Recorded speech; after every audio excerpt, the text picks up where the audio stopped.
Урматтуу агайжикелер, насколько вам хорошо известно, вы получили полную информацию по слайдам по борьбе с коррупцией с нашей стороны, со стороны органов национальной безопасности. Была проведена колоссальная работа за эти 4 года. Вам уже показали тем, что когда в 2020 году, в октябре месяце, во главе с Адамом Ходжоевичем новая власть пришла к власти, управления государством, по нашим данным, коррупция была охвачена вся страна, все общество. Приблизительно это было на уровне 70-80%. Это что означает? Везде, всюду была коррупция. Начиная с садиков, заканчивая до кабинета президентов, была коррупция. Что нужно было делать? Было полностью разложено, произошло разложение структуры управления государством. Я вам приведу один пример, что когда произошло столкновение с Баткенской областью, с таджикскими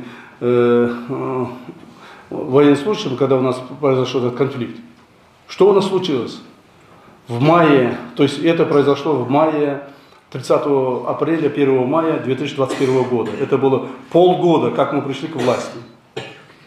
Мы вышли с ними, как говорится, конфликтоваться ни с чем.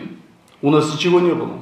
Вот здесь сидят наши военные, они не даст мне соврать. У нас ни одна машина, боевая машина, не завелась. Ни одна машина не вышла на защиту Родины.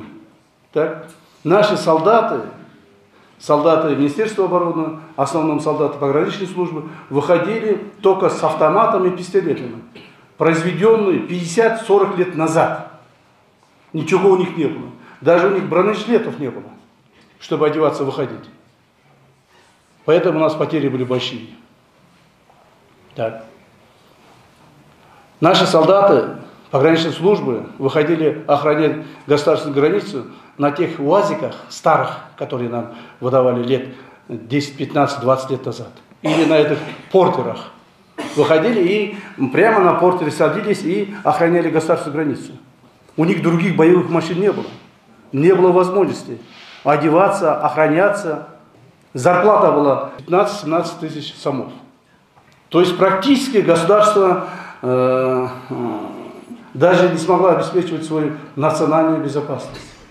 Уже не говоря о других отраслях нашей общества.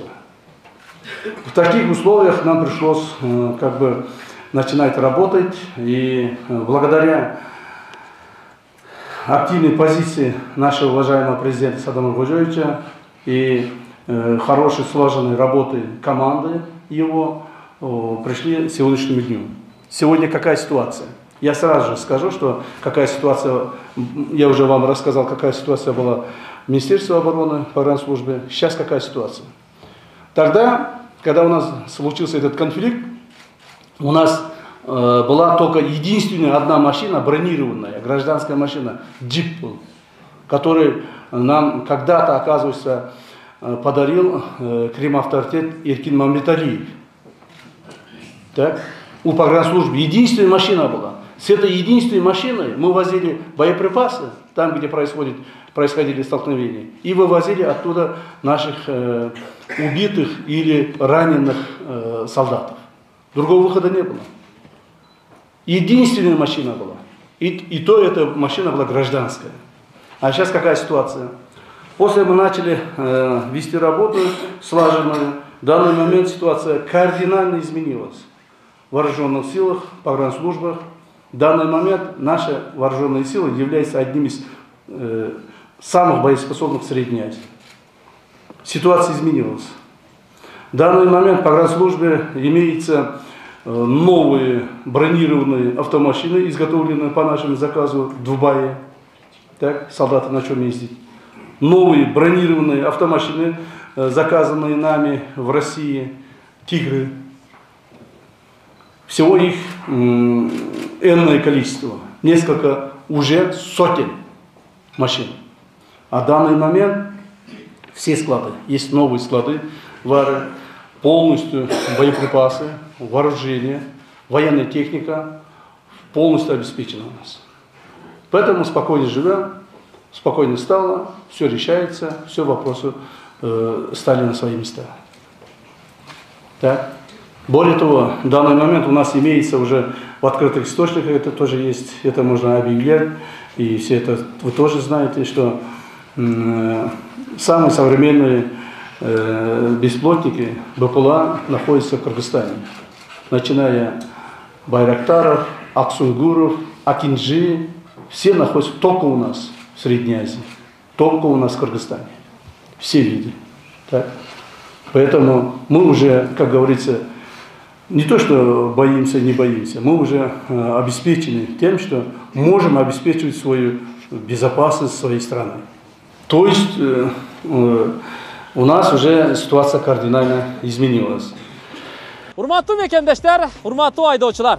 Эгер унааңыздарга газ койдуруш керек болсо, биз сунуштаган Автогаз газ жабдууларын орнотуу автосервисине келиңиздер. Бишкек шаары Жазыра көчөсү 58Б дареги. Тагыраак айтканда Чортеков чоң көчөсү менен Ахунбаев проспектиси кесилишет. Бул жерге келсеңиздер, жанында май алмаштыруучу жай бар.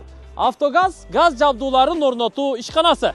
Италиянын Тарелли деген редуктор, фильтр, форсунка компьютерлерин коюп берет. Принц деген эң сонун зору дагы бар. Каалаган унааңыздарды алып келиңиздер. Ушул жерде команда эң жакшы кылып сапаттуу коюп бермекчи. Кызматыңыздарда.